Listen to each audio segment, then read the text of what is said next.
So my name is Ryan Baca. I am 25 years old and I perform under the drag persona of Brittany Blaze-Shearz.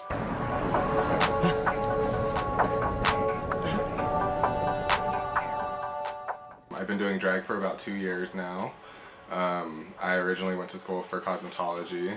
That's kind of what sparked my interest in kind of like doing drag and things like that. Up until about a year and a half ago, I did drag and I did working retail full time. Before that, I just worked retail and just, went out and made a mess of myself. But then when I started doing drag, it kind of got being a lot more stressful because I was doing so much outside of it. So I kind of turned it into like my own job because I would make my own hair and it's kind of like a business, so to speak. So the more kind of like I feel like I put into it, the more I'm able to get out of it, I guess. So the more kind of acknowledgement, I guess you would say, I guess I would get on Facebook and on Instagram and stuff like that. So I kind of turned it into a business that way where I can sell my wigs, I can sell nails that I make, I can sell costumes. And then basically when you're performing, you're like not necessarily selling yourself, but you're like, you're interacting with the crowd, you're entertaining and stuff. So like people, want that. So that's kind of one of the things that's kind of cool too, is some people do it as a hobby and kind of do it as kind of like just a thing on the side for fun, and I feel like that's kind of how it started for me, but I feel like now it's kind of evolved into more of a business aspect for me. So, and there's obviously been a lot more growth with it too, because now you do see a lot more drag queens, like even just on TV and stuff. So I feel like for everyone it is very subjective too, because everyone views drag so differently nowadays. Like back in the day, I feel like there was a more kind of standard for drag, I guess you would say. Whereas now it's kind of gotten away from that, so it's more individualized, which isn't bad, but it's kind of changed in that aspect. So I feel like for me personally, I feel like succeeding for myself is just kind of having a well put together like look, performance,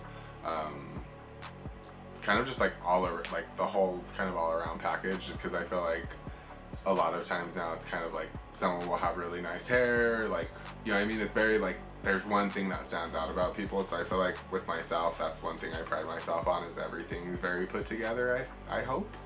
So that's one thing that I pride myself on, is just being very well put together. And like for myself, like standard wise, like wearing nails, wearing jewelry, wearing really big hair, big hips and stuff, just so that way like everything looks proportionate. I definitely, like, my drag persona isn't necessarily something that I paint on for someone to like fantasize about, I guess it would be. So it's not like, it's, for me it's more so like, it's kind of like putting on clown makeup, I guess. Like, I don't know, like it's one of those things that like even as a boy, like when I wear makeup, it's one of those things I always tell people, like it wipes off.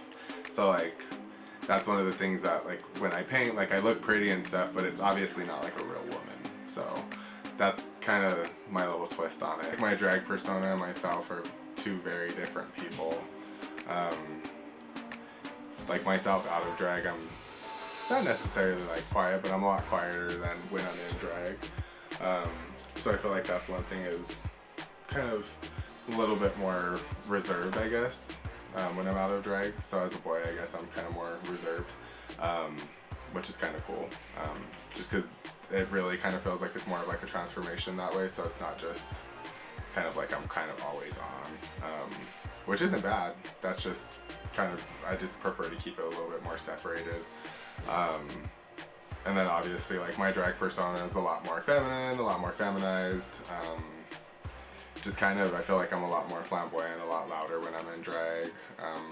I talk with my hands a lot because I have nails on, so I've gotten to travel quite a bit, which is cool. And I've only been doing drag for like 2 years, and I've only been out of state doing drag like I think once or twice. And I think that for me that's kind of even been a lot in itself, and it's been to New Mexico. So I've been able to travel to New Mexico a couple times and perform down there.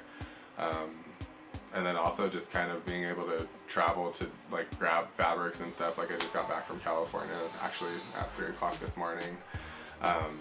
So like traveling for that, not necessarily even performance related, but like still because of what I do, I have to go other places to get things at a cheaper and better price. So went and got fabric and different stuff like that. So I feel like that's kind of been the kind of like biggest thing.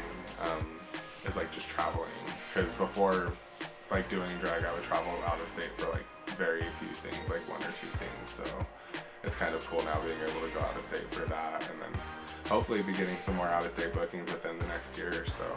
That's kind of what now that I've quit my job and stuff, I just left Sephora a couple months ago, so now I'm doing this full time, so hopefully I'll be traveling more.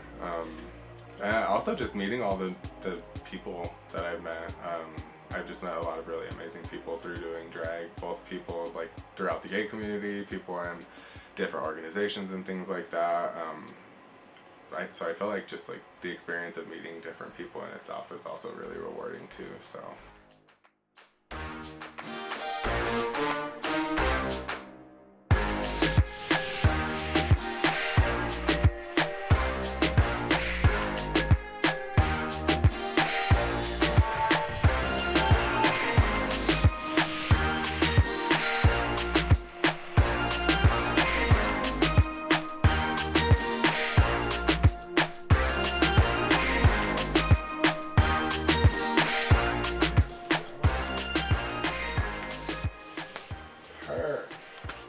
Now we look like an Easter egg.